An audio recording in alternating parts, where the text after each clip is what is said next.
জানালেন যে স্যার আপনি একটু বাড়ি আসলে আপনার সাথে আমার একটু বসতে হবে, গুরুত্বপূর্ণ কথা আছে।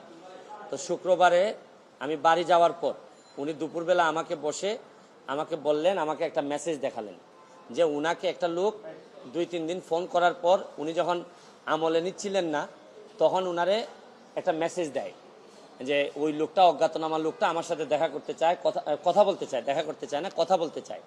তো ওসি সাহেব আমলে নেননি। পরে যখন মেসেজটা দেখছেন, যে মেসেজের মধ্যে আছে, দেখা যাচ্ছে যে একটা কন্ট্রাক্ট কিলার গ্রুপ যারা হায়ার করা হয়েছে তারা নাকি অ্যাক্টিভ, তার বক্তব্য অনুযায়ী।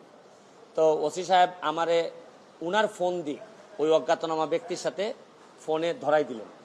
আমি কথা বললাম, কথা বলার পর যে জিনিসটা ওরা জানাইলো আমাদেরকে, ওই অজ্ঞাতনামা ব্যক্তি সে নিজেকে আইডেন্টিফাই করতে চায় না, সে তার অ্যাড্রেস বলতে চায় না। সে বলে যে আমি নিজেও ওই কিলার গ্রুপের